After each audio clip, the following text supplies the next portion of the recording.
Hello students, स्वागत है आप सभी का हमारे YouTube चैनल पर।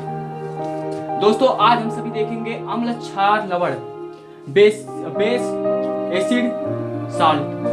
देखते हैं अम्ल, क्षार, लवण, यानी कि इंग्लिश में बोले तो एसिड, बेस एंड साल्ट। ये हमारा अध्याय 2 है, लेसन 2 है। अगर बचपन से हम सब देखते आए हैं तो अम्ल किसे कहते हैं। कक्षा 7 में हमने पहली बार अम्ल से हमारी मुलाकात हुई थी, और उससे पहले भी हम सब साधारण बोलचाल भाषा में सुनते रहते हैं। अम्ल होता क्या है? तो अम्ल वे पदार्थ होते हैं, साधारण भाषा में अगर कहा जाए तो, जिनका स्वाद खट्टा होता है। ऐसे पदार्थ जिनका स्वाद खट्टा होता है वे सभी हमारे अम्ल कहलाते हैं। वे सभी पदार्थ जिनका स्वाद कड़वा होता है, कसाला होता है, वे हमारे क्षार कहलाते हैं। और जिनका कोई स्वाद नहीं होता है वे लवण कहलाते हैं, साल्ट, यानी कि नमकीन होते हैं या बिना किसी स्वाद के होते हैं। तो अम्ल, क्षार, लवण, अगर इन तीनों की देख लिया जाए हम सब, तो क्या कुछ अम्ल ऐसे होते हैं, कुछ क्षार भी ऐसे होते हैं जो बहुत ही ज्यादा शरीर को नुकसान पहुंचा सकते हैं। जैसे अगर देख लिया जाए HCl हाइड्रोक्लोरिक अम्ल, H2SO4 सल्फ्यूरिक अम्ल, NaOH सोडियम हाइड्रोक्साइड। ये जो तो हमारे हैं दोस्तों, ये दोनों हमारे जो हैं, ये हमारे अम्ल हैं, एसिड है। और यह जो हमारा है यह बेस है, यानी कि क्षार है। ये इतने खतरनाक होते हैं कि अगर इनको कपड़े पर रख दिया जाए तो कपड़ा जल जाता है। कपड़े पर अगर ये हमारे गलती से हमारी त्वचा पर गिर जाए तो त्वचा हमारा जल जाता है। तो इतने खतरनाक अम्लों को, एसिड को, बेस को अगर आप अपने शरीर पर रखेंगे, अपने जीभ पर रखेंगे उसका टेस्ट पता करने के लिए, तो क्या आपकी जीभ नहीं जल सकती है? तो इस दशा में अम्ल की परिभाषा क्या करनी चाहिए? अब सभी का हम जीभ पर रख करके पता नहीं लगा पाएंगे कि कौन खट्टा है, कौन कैसा है। तो अम्ल की कुछ हमको एक आर्हेनियस का सिद्धांत पढ़ना है। आर्हेनियस एक वैज्ञानिक, और एक हमको आर्हेनियस के बाद एक और वैज्ञानिक, 2 वैज्ञानिक आए, ब्रांस्टेड और लैरी। इन 2 लोगों का सिद्धांत पढ़ना है। बहुत ही छोटे छोटे हैं सिद्धांत हैं, देखते हैं। अगर आर्हेनियस के हिसाब से देखा जाए अम्ल क्या है, तो अम्ल वे पदार्थ हैं जिनका हाइड्रोजन का, जिनका जलीय विलयन या चायन, जो जिनके जलीय विलयन में ये चायन प्राप्त होते हैं, हाइड्रोनियम आयन प्राप्त होता है। कैसे? ये हाइड्रोनियम आयन क्या होता है देखते हैं। जैसे हमने लिया अम्ल क्या होता है, पहले एसिड क्या होते हैं, इसकी परिभाषा हम सब देख रहे हैं। अम्ल वे पदार्थ होते हैं जिनका जलीय विलयन, ये हमारा आर्हेनियस के सिद्धांत के अनुसार है। आर्हेनियस के अनुसार सबसे पहले हम सब आर्हेनियस के सिद्धांत देखेंगे। आर्हेनियस के अनुसार तो अम्ल वे पदार्थ होते हैं जिनका जलीय विलयन में यह चायन प्रदान करते हैं, हाइड्रोनियम आयन प्रदान करते हैं। हाइड्रोनियम आयन देखिए HCl है, ये इसको जब हम जल में जलीय विलयन किया तो यहां पर आता हमारा HCl, तो इससे हमको हाइड्रोनियम आयन प्राप्त होता है। कौन सा आयन? Hydronium ion. और यह हाइड्रोनियम आयन होता क्या है?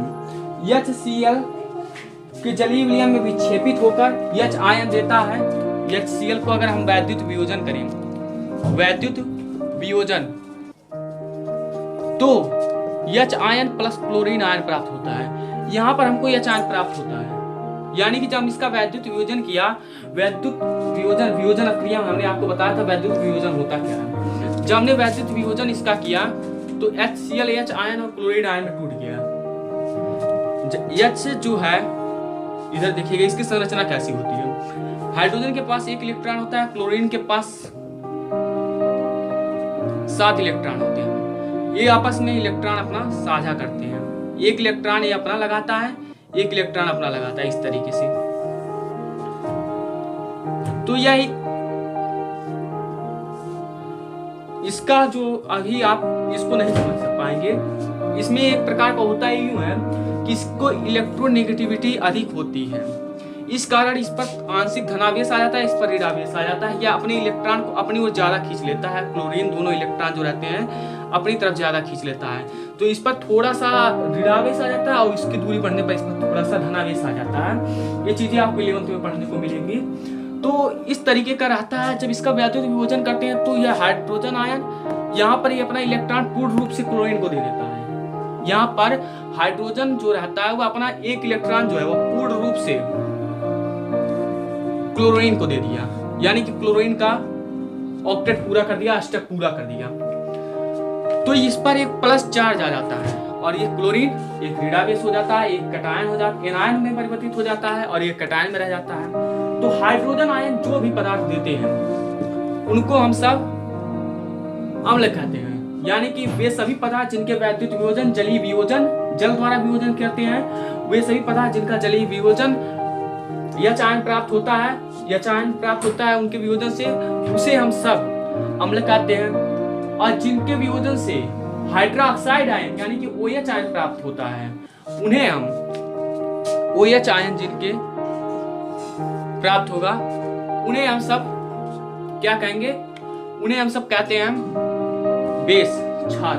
कैसे देखते हैं, यानी AOH को जो हम सब वैद्युत वियोजन करते हैं, वैद्युत वियोजन, तो यानी पर धनायन आ जाता है, यानी पर यानी कि कटायन हो जाता है। कैसा कटायन मीन्स धनायन।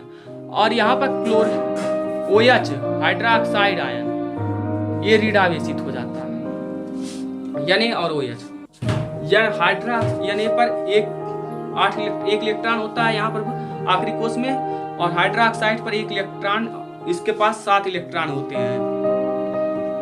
यह एक इलेक्ट्रॉन अपना इसको दे देता है और यहाँ पर तब बनता है, और यहाँ पर जब एक इलेक्ट्रॉन दे देता है तो यानी और यहाँ पर OH एक माइनस हो जाता है। तो इस स्थिति में जब वैद्युत वियोजन हम सब कर देते हैं तो N पर धनायन और OH पर ऋणायन आ जाता है, यानी कि ये कटायन में परिवर्तित हो गया, ये एनायन में परिवर्तित हो गया। इस स्थिति में यहाँ पर हमको कौन सा आयन प्राप्त हुआ, OH आयन यानी कि हाइड्रोक्साइड आयन। तो जो हाइड्रोक्साइड आयन देते हैं उन्हें हम सब क्षार कहते हैं, बेस कहते हैं, और जो हाइड्रोजन आयन देते हैं उन्हें हम सब अम्ल कहते हैं। अब कुछ पदार्थ ऐसे हैं जिनका वैद्युत वियोजन हम सब कर दें फिर भी वे एसिड है, वे हाइड्रोजन आयन नहीं दे पाते हैं, क्योंकि सबके पास इतनी क्षमता नहीं होती है कि वो अपने हाइड्रोजन को अलग कर दें, क्लोरीन को अलग कर दें, वैसे सिर्फ वैद्युत वियोजन के द्वारा। तो आगे एक नया सिद्धांत दिया ब्रांस्टेड-लैरी, आधुनिक सिद्धांत इसे कहा जाता है, पेपर में पूछ भी सकता है कि ब्रांस्टेड-लैरी के अनुसार जो अम्ल और क्षार की परिभाषा है उसे लिखिए, या ब्रांस्टेड-लैरी आधुनिक अम्ल क्षार की परिभाषा लिखिए, अम्ल क्षार की आधुनिक परिभाषा लिखिए। इन स्थिति में क्या होगा देखिए, ये तो हमारा ब्रांस्टेड-लैरी ने दिया, ओ सॉरी फ्रेंड्स आर्हेनियस ने दिया। अब ब्रांस्टेड-लैरी ने एक नया सिद्धांत दिया। ब्रांस्टेड और लैरी दो वैज्ञानिक थे, इन दोनों ने मिलकर ही एक नया सिद्धांत प्रस्तुत किया, ब्रांस्टेड लैरी। इन्होंने मिलकर के एक नया सिद्धांत प्रस्तुत किया, और वह सिद्धांत क्या था देखते हैं। इन्होंने कहा अम्ल वे पदार्थ होते हैं जिनके जलीय विलयन में हाइड्रोनियम आयन प्राप्त होता है, तथा क्षार वे पदार्थ होते हैं जिनके जलीय विलयन में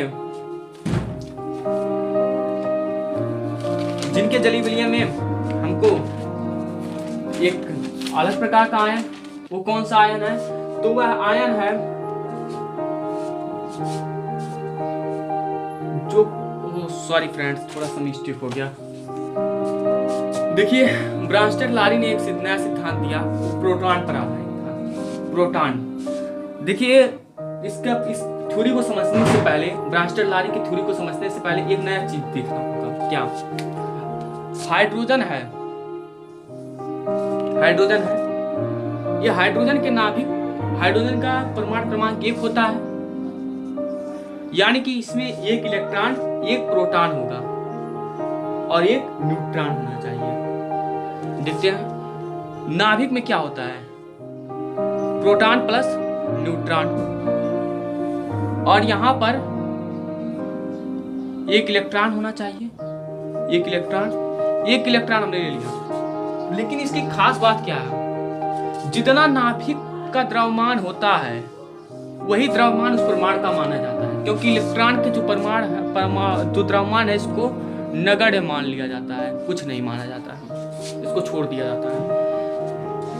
अब इसका क्या होगा, प्रोटॉन प्लस न्यूट्रॉन, चूंकि इसका परमाणु क्रमांक 1 है इसलिए इसके पास न्यूट्रॉन नहीं होते। क्यों न्यूट्रॉन नहीं होते?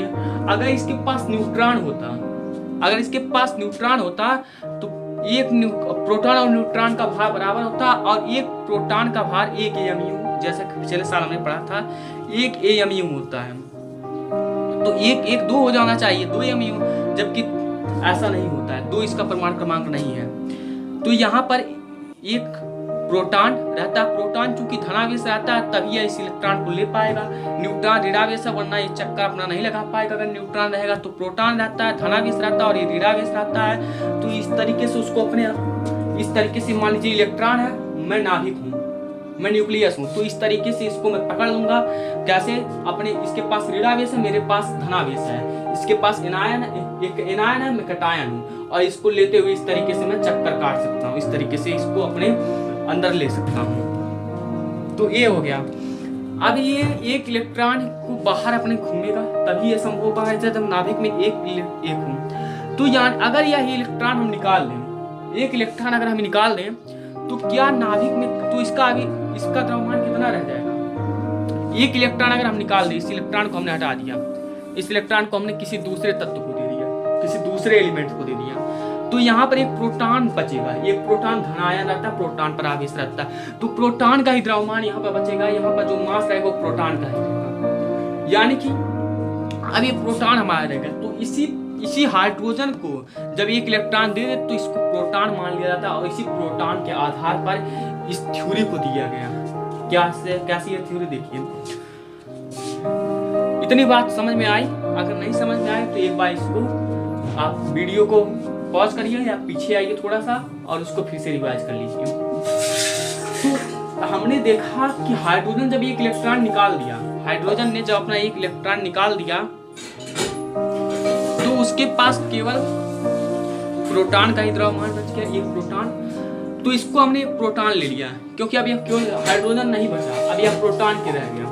तो वे पदार्थ जो जलीय विलयन में प्रोटॉन दे सकती है उन्हें हम सब एसिड कहते हैं। कैसे दे सकते हैं देखिए, HCl हमारा है plus H2O, HCl H ion plus chlorine ion में पहले टूट जाता है और यह H आयन और OH आयन में टूट जाता है।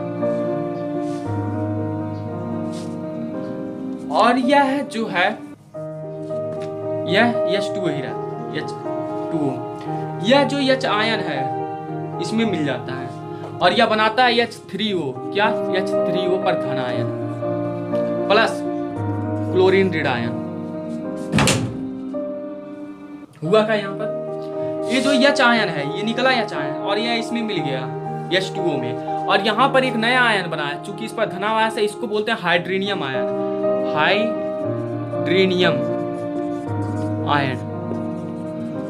और चूंकि H आयन जब इलेक्ट्रॉन उसने निकाल गया तो उसके पास केवल प्रोटॉन ही बचेगा, और वही प्रोटॉन चूंकि यह प्रोटॉन मात्र रह गया और यह इसमें जब मिलेगा, इससे जब क्रिया करेगा तो यह H3O हाइड्रेनियम आयन बनाएगा, और यही H आयन जो है अब प्रोटॉन के रूप में है। अब इसने प्रोटॉन अपने पास नहीं रखा, HCl ने प्रोटॉन दिया, यानी कि HCl ने हाइड्रोजन आयन निकाला यानी कि प्रोटॉन दिया, प्रोटॉन निकाल कर दे दिया। तो अम्ल वे पदार्थ होते हैं जो जलीय विलयन में प्रोटॉन दे सकते हैं। उसी तरह प्रकार से क्षार बेस वे पदार्थ होते हैं, वे पदार्थ जो जलीय विलयन में प्रोटॉन को ग्रहण कर सकते हो, उन्हें हम सब बेस यानी कि क्षार कहते हैं। देखते हैं क्या NaOH हमारा है, यह एक क्षार है, सोडियम हाइड्रा ऑक्साइड। इसको जब H2O में हमने डाला यानी और वो H आयन में टूट जाएगा, और यहाँ पर H ion plus OH ion में टूटा, यहाँ पर भी टूटा था एच आयन और OH आयन में, OH आयन में, और यह यहाँ CH2 और ये हाइड्रोजन हाइड्रोनियम आयन बनाए। उसी तरीके से यहाँ पर भी एच आयन और OH आयन में टूट गया यह। अब यहाँ पर जब यह टूटा तो यह जो अपक्रिया करेगा, यह सोडियम हमारा यहाँ पर आ जाएगा, प्लस यहाँ पर हमारा बचेगा OH आयन आएगा।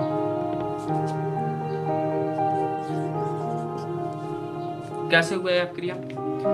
NaOH, इसको मतलब अभी आप सभी को थोड़ा उलझा सकता है, इसलिए मैं दूसरा उठूंगा। NH3 अमोनिया होता है, NH3 अमोनिया है प्लस H2O।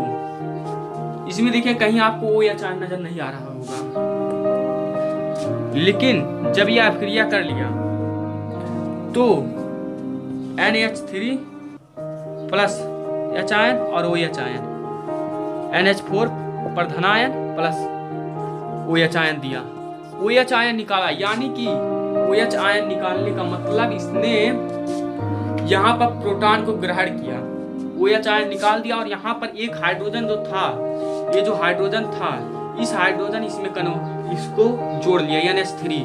और जब यह हाइड्रोजन प्रोटॉन यानी कि हाइड्रोजन को लिया, हाइड्रोजन आयन यानी कि प्रोटॉन को लिया जब यह, तो यह NH4 में परिवर्तित हो गया, और यह NH4 यानी कि हाइड्रोजन यानी कि प्रोटॉन यहाँ से ग्रहण किया।